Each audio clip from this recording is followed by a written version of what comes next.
아버지 하나님의 거룩한 성도 여러분, 지난 한 주일 동안 평안하셨습니까? 저는 메릴랜드에는 엘리카시티에서 이번 주 안교교과 방송을 촬영하고 있습니다. 지난주에는 위스콘신주에는 큰아들 있는 교회에서 이번 주에는 이제 스펜서빌 교회를 방문하기 때문에 가장 제가 있는 곳에서 가까운 곳에 있는 엘리카시티 교회를 방문하고 있습니다. 저는 이 교회를 방문할 때마다 여러 가지 그 선교적인 도전과 충격을 받습니다. 제 한 손에는 성경이 들려져 있고 한 손에 들고 있는 걸 여러분 뭔지 궁금하시죠? 한여름철에 교회 오면은 이 두 계층이 서로 갈등이 생깁니다. 청년들은 교회가 너무 덥다고 말하고, 그래서 에어컨을 조금 올리면은 어른들께서는 너무 춥다고 그러십니다. 그런데 이 교회는 언제 오든지 겨울에는 따뜻하고 여름에는 아주 시원한데, 이 청년들이 어떤 때는 너무나 추워서 뭘 하나 스웨터를 걸치 입을 정도로 그렇게 에어컨을 틀어놔서 청년들이 여기 잘 옵니다. 그럼 노인들은 어떻게 될까요? 이게 바로 이 교회의 두 곳에 쌓여있는 담요입니다. 노인들이 들어오시면 재치 있는 젊은 집사님이 뛰어가서 이 방석을 갖다 이 담요를 드립니다.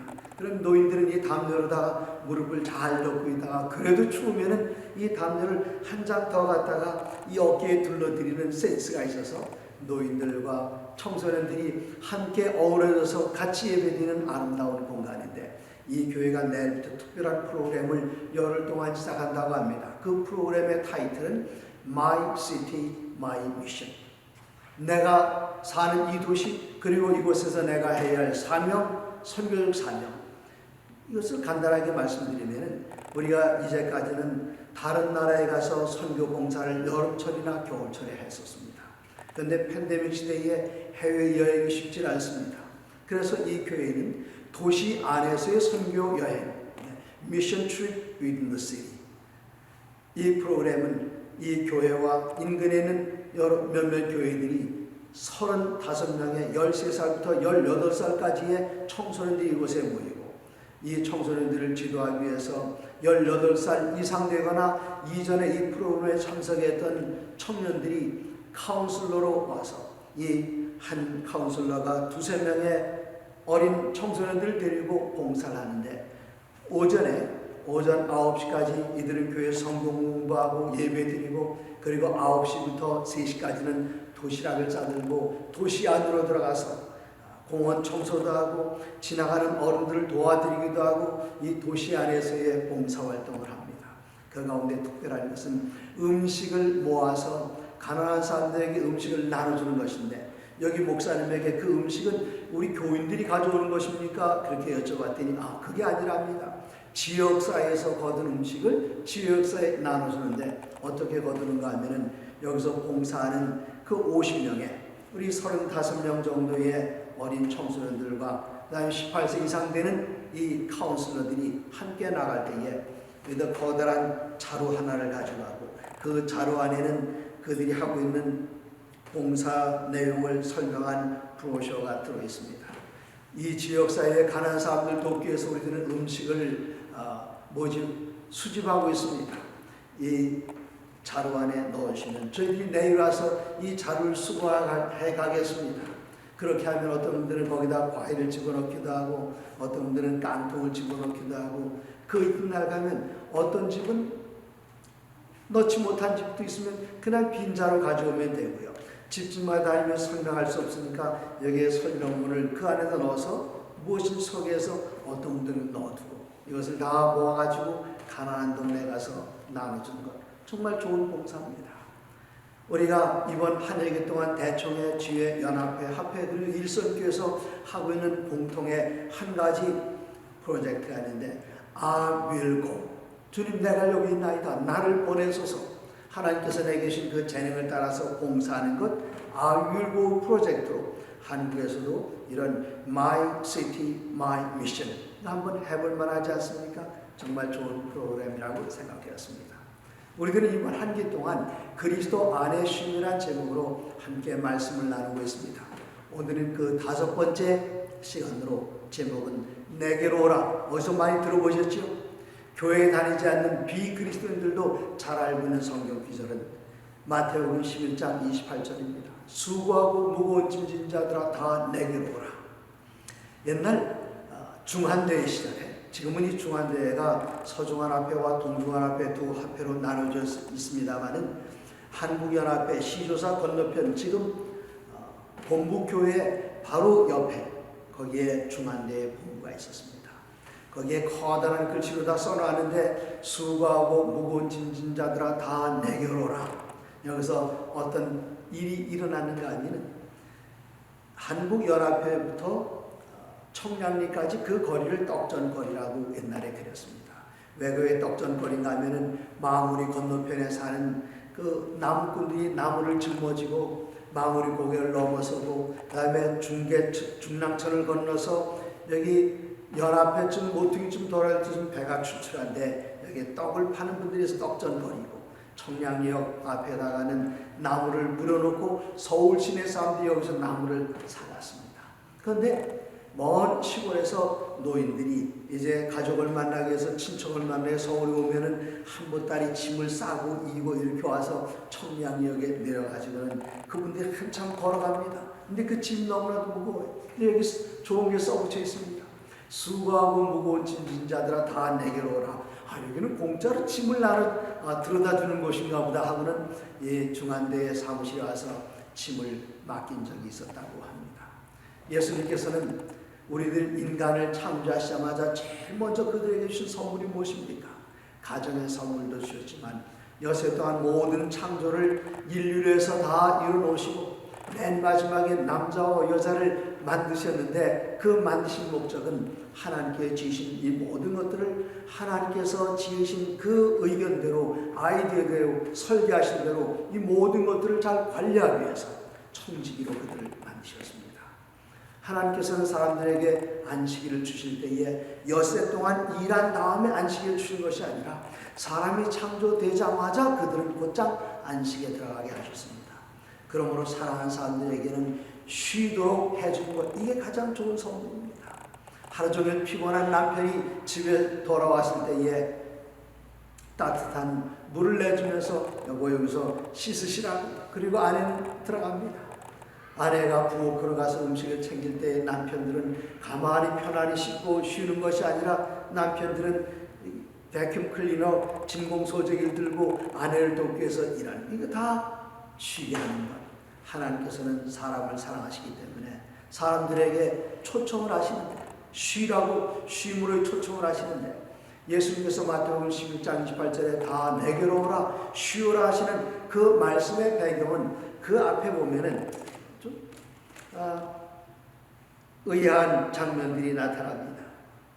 마태복음 11장 20절에 예수께서 권능을 가장 많이 행하신 고울들이 회개하지 아니하므로 그때에 책망하시되 화 있을진저 고라시나 화 있을진저 베세다야, 너에게 행한 모든 권능을 두로와 시돈에서 행하였더라면 그들이 벌써 베옷을 입고 제에 앉아 회개하였으리라. 베옷이란 어떤 옷이죠? 우리가 생각하는 베옷은 산대로 짠 그런 베옷입니다마는 성경에는 베옷이 두 가지입니다. 세마포는 정말 아주 고운 고급 옷이지만 여기서 말하고 있는 베옷은 낙타털이나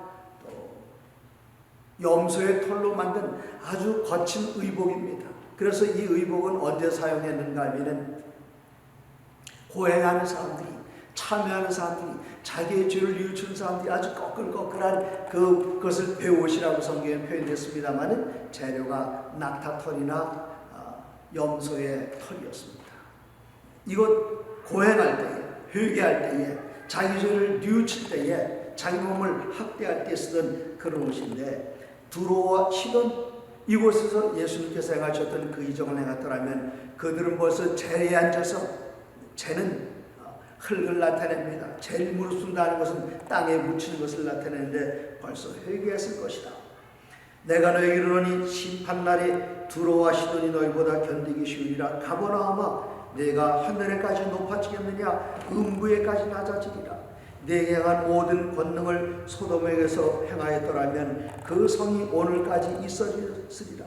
내가 너에게 이르노니 심판날에 소돔 땅이 너보다 견디기 쉬우리라 하시니라. 예수님께서 하셨던 3년 반 동안 이 땅에서의 봉사 기간 중 맨 가운데 있는 29년 6월절부터 30년 6월절까지 그 1년 동안에 우리 주님께서는 당신께서 자라나신 곳 나사렛 그 주에는 갈릴리에서 봉사를 하셨습니다. 이때 예수님께서 하셨던 봉사들이 안진뱅이 일으키시고 소경을 낫게 하시고 귀신을 내쫓으시고 거라사의 광인을 온전하게 하시고 야이로의 딸을 살려주시고 베드로의 장모를 고쳐주시고 이런 모든 기적들이 다 갈릴리 이 지역에서 있었던 일입니다. 그런데 그들이 주님께 나오지 않았어요. 회개하지 않았습니다.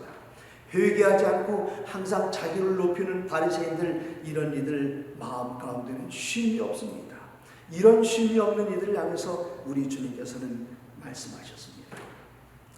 25절입니다. 그때 예수께서 대답하여 이르시되 천지의 주제이신 아버지시여 이것을 지혜롭고 슬기는 자들에게는 숨기시고 어린아이들에게 나타나심을 감사하나이다.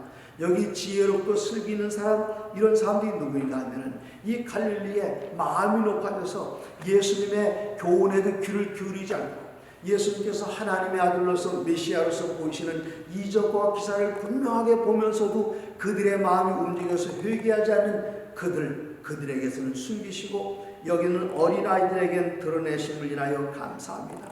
어린아이들은 꼭 어린아이들을 얘기하는 것이 아니라 마음이 아주 단순해서 무엇인가 보면 마음 가운데 감동을 느끼고 금방 아멘 하시는 사람들, 할렐루야 하시는 사람들, 가끔가다 어떤 교회들 가보면 그런 교회들이 있어요.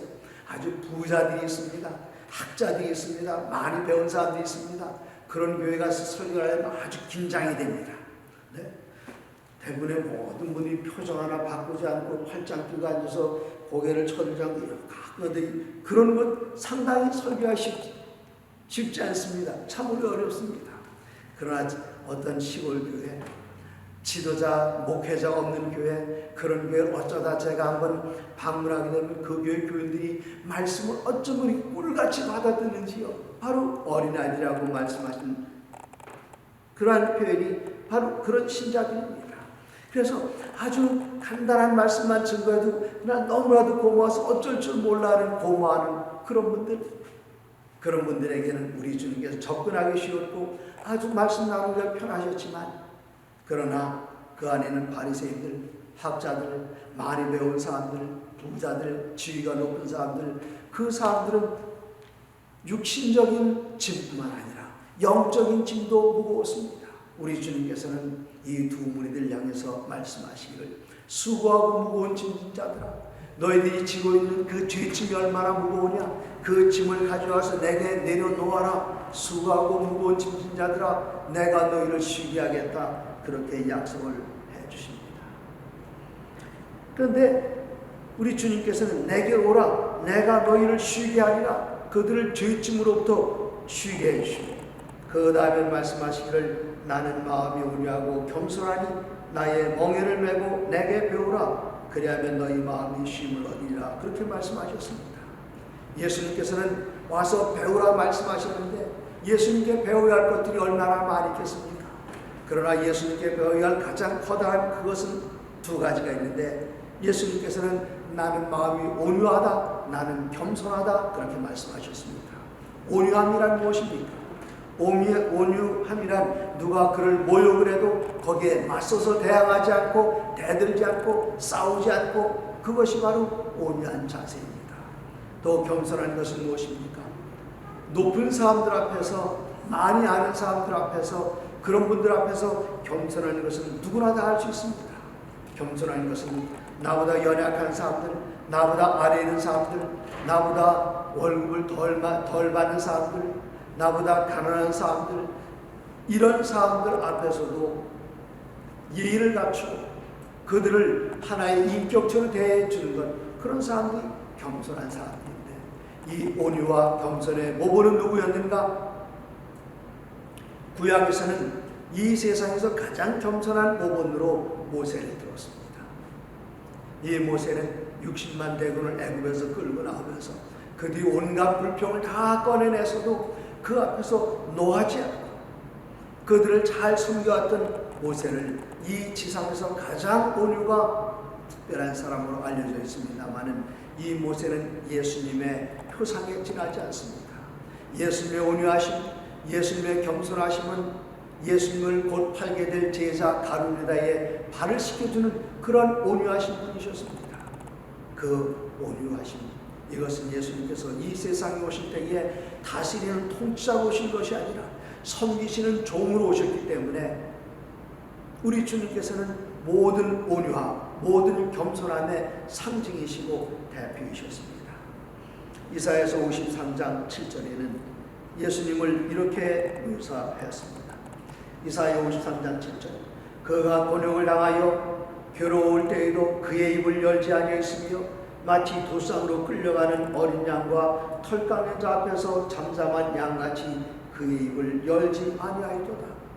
우리 주님께서 온 우주를 말씀으로 지으시고 하늘의 별들을 손가락으로 지으신 이 위대하신 하나님께서 이 땅에 오셔서 우리 인류를 구원하기 위하여 겪으신 수모, 그런 수모를 겪으실 때도 우리 주님께서는 그들을 향하여 위협하지 않고 그들을 대항하여 싸우지 아니하시고 마치 도쌍으로 끌려가는 어린 양이 잠잠히 끌려가고 털을 깎을 때에 그 양이 순종하면서 자기 몸을 내미는 그런 양처럼 우리 주님께서는 온유하시고 겸손하심을 우리들 앞에서 모범으로 보이셨습니다. 그리고 예수님을 따르는 사람들에게 수고하고 무거운 짐진 자들아 다 내게로 오라. 그리고는 나의 온유함과 나의 겸손함을 배우라. 그렇게 말씀하셨습니다. 어디에서든지 항상 마음이 불편한 이유는 무엇입니까? 나의 마음이 겸손하지 않기 때문에 다른 사람이 나를 대우해 주기를 바라고, 누가 나에게 모여갈 때에 같이 싸우고 대들고 이렇게 하면 우리의 마음 가운데 쉼이 없습니다. 그러나 예수님께서는 수고하고 무거운 짐진 자들아 내게 와서 나의 온유함과 나의 겸손함을 배우라. 그런데 배우라 그 이전에 뭐라고 말씀하셨는가 하면 멍에를 메고 배우라 그렇게 말씀하셨습니다. 멍에란 무엇입니까? 예수님께서는 수고하고 무거운 짐진 자들을 오라 부르신다면 멍에를 주시겠다며, 멍에란 무엇인가 하면 노동의 상징으로 우리는 알고 있습니다만 거기서 끝나면 안 됩니다. 이 멍에란 짐승들이 무거운 짐을 나를 때에 이 짐을 잘 나를 수 있도록 그 어깨에다가 짐을 끄는 데 사용하는 도구입니다. 예수님께서는 몫으로서 여러 가지 많은 것들을 만드셨지만 그 중에서도 멍에를 가장 잘 만드셨다고 합니다. 이 멍에를 짐을 끄는 소위에다 딱 올려놔두면 멍에가 몸에 꽉 맞지 않으면 이게 얼마나 불편한지요. 불편할 뿐만 아니라 그 몸에 상처를 내는데 우리가 새로운 새 구두를 사서 신어도 이 구두가 내 발에 잘 맞게 잘 만들어졌지만 조금만 틀어져도 이 발뒤꿈치를 새 구두를 상하면 상하지 않습니다. 예수님께서는 우리 인간을 지으신 창조주로서 그리고 가장 기술이 좋은 몫으로서 멍에를 잘 만들어서 임목공소에서 사람들에게 제공을 하셨다고 유대인들의 전승에 내려오고 있습니다. 그 예수님께서 우리를 부르신다면 당신의 일을 맡겨주시는데 그 일을 잘 감당할 수 있도록 멍에를 메워주십니다. 한국에 있는 멍에를 보면은 소 한 마리가 멍에를 매지만 이 팔레스타인 지방의 멍에는 혼자 멍에를 매지 않고 소 두 마리가 멍에를 같이 메고 같이 갑니다.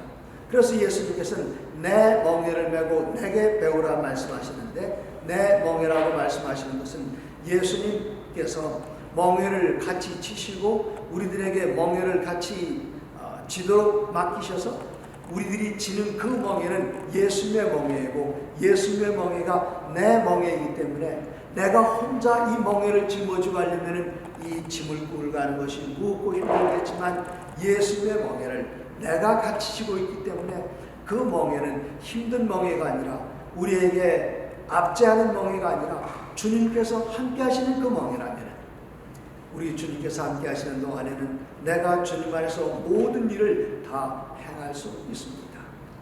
예수님께서는 나의 멍에를 메고 내게 배우라. 나의 멍에를 너 혼자 메는 것이 아니다. 내가 같이 메겠다. 너와 내가 한 결의가 돼서 같이 이 짐을 감당할 것이다. 우리 주님과 함께하는 길이라면 우리들은 어떤 곳에서도 어떤 일이라도 우리는 불편 없이 성실하게 감당할 수 있습니다. 그런데 예수님께서 이어서 30절에 이렇게 말씀하십니다. 이는 내 멍에는 쉽고 내 짐은 가벼움이라 말씀하셨습니다. 예수님께서 우리들에게 짊어지시는 그 멍에는 무엇입니까? 누구든지 나를 따라오려거든 나의 십자가를 메고 같이 따라오라, 그렇게 말씀하셨습니다. 예수님과 함께 십자가를 지는 일 쉽지 않은 일 같죠. 그러나 예수님께서 주시는 그 십자가를 내가 영접하고 내 마음 가운데 기쁨과 즐거움으로 받아들일 때에 주님께서 우리에게 맡겨주신 그 짐은 우리에게 가볍게 되는데, 예수님께서 우리에게 맡겨주신 짐들이 몇 가지가 있습니다.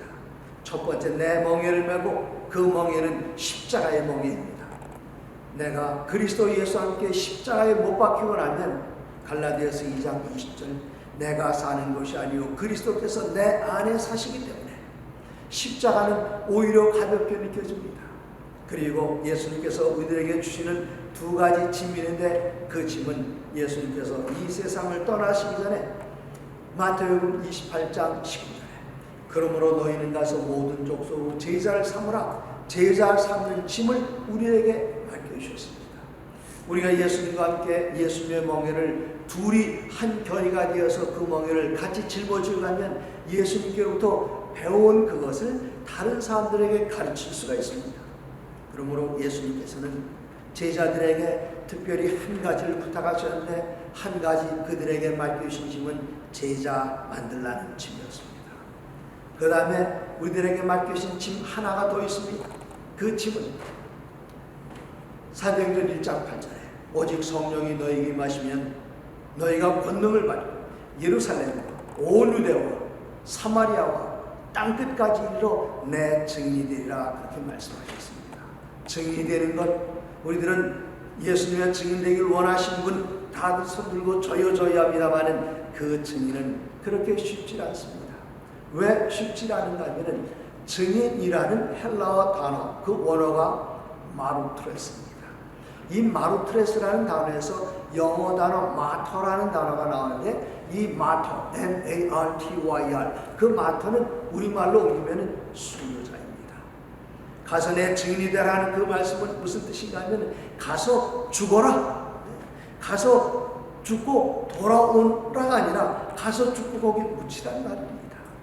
이런 짐이 예수님께서 우리에게 지으시는 짐입니다. 하나는 가서 제자 만들라, 또 하나는 가서 나의 증인이 되라, 가서 전도해서 영혼을 불러들여라, 내가 이 땅에 인자에 온 것은 잃어버린 자를 찾아 구원하러 왔다고 누가복음 19장 10절에 말씀하셨는데, 내가 너희를 보낸다, 가서 사람들을 구원하라고 너희들을 보낸다, 가서 살아 돌아오라가 아니라 오직 성령 받으면 순교의 능력을 우리가 받을 수 있습니다. 나가서 우리들이 전할 때에 우리들의 목숨을 내걸고 전하는 것입니다. 이것이 그 짐이 가벼운 짐입니까? 결코 가벼운 짐이 아닙니다. 그러나 우리가 예수님께 나와서 예수님과 함께 그 멍에를 같이 짊어지고 같이 밭을 갈게 되면 이 일은 그렇게 어려운 일이 아니라 감당할 수 있는 일입니다. 그러나 이 일은 혼자는 할 수 없습니다. 우리 주님께서 함께 하신다면 순교장에 나가는 그 일이 힘들고 어려운 일이 아니라 감당할 만한 일입니다. 그러므로 우리 주님께서는 오늘도 우리에게 초청하십니다. 수고하고 무거운 짐진 자들아 다 내게로 오라. 와서 너희들이 가지고 있는 그 뒷짐을 내 발 아래 맡겨놓아라. 너희들이 가지고 있는 미래에 대한 계획 내게 맡겨놓아라. 너희들이 과거에 지었던 여러 가지 연약함과 실수와 죄를 내게 맡겨라. 내가 다 해결해 주겠다. 그때 우리들은 마음에 쉼을 얻게 됩니다. 우리들은 마음의 심령의 쉼을 얻게 되고 모든 죄책감에서 벗어나고 우리 주님과 함께 하시는 그 기쁨, 하나님의 자녀로 받아들여진 그 기쁨이 있게 될 때에 우리들의 심령의 모든 짐들은 다 해결됐습니다. 그 다음에 예수님께서는 우리들에게 온유를 가르칩니다. 그 다음에 겸손을 가르칩니다.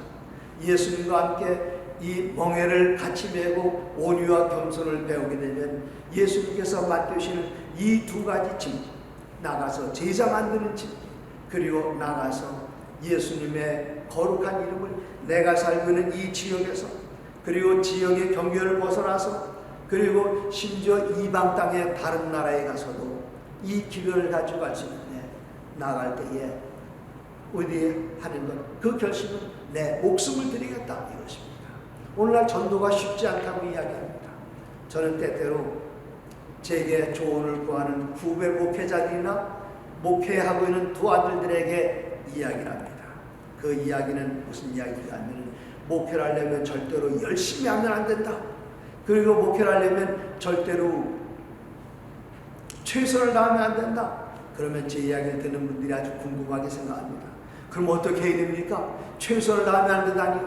최선이 아니라 above the best, 최선 이상을 해야 되고, 그 다음에 열심히 하면 안 되고 죽기 살기를 해야 됩니다. 그러므로 초대교회 교인들은 가서 내 증인이 되라는 그 말씀을 듣고 나갔을 때에 그들의 목숨을 걸고 나갔습니다. 예수님의 제자들 가운데 예루살렘에서 죽은 제자는 누구였습니까? 가룟 유다. 그러나 나머지 제자들은 어땠습니까? 이 베드로 같은 사람은 로마에 가서 죽었는데, 예루살렘을 따라서 북쪽으로 다메섹으로 해서, 그러면 서쪽으로 돌아서 아나톨리아 반도, 터키 반도를 건너서 그리스 반도를 건너서, 그리고 이태리 반도에 가서, 이태리 반도에서 한참 남쪽으로 내려가서 로마에 가서 그는 거꾸로 매달려 순교당했습니다. 우리 주님께서 이 짐을 너에게 맡겨주겠다. 그러나 이 짐을 내가 스스로 하나님께 헌신하려고 하면 그것은 무겁고 힘든 짐이지만 내가 너와 함께 하겠다. 너희가 죄짐을 나에게 맡기고 너의 모든 것을 내게 맡기기만 하면 함께 우리가 멍에를 갖추는 것이 아니겠느냐? 이 짐은 너에게 쉬운 짐이 될 것이다 말씀하셨습니다. 사랑하는 성도 여러분, 여러분의 미래의 계획 주님께 맡기시고 과거의 지은 죄 주님께 맡기시면 우리의 심령이 쉼을 얻고 주님께서 맡겨주시는 그 짐을 함께 짊어지고 하늘까지 가실 때에 우리들 마음 가운데 기쁨과 평안이 있을 것입니다. 하나님의 모든 말씀으로 사시기 바랍니다. 감사합니다.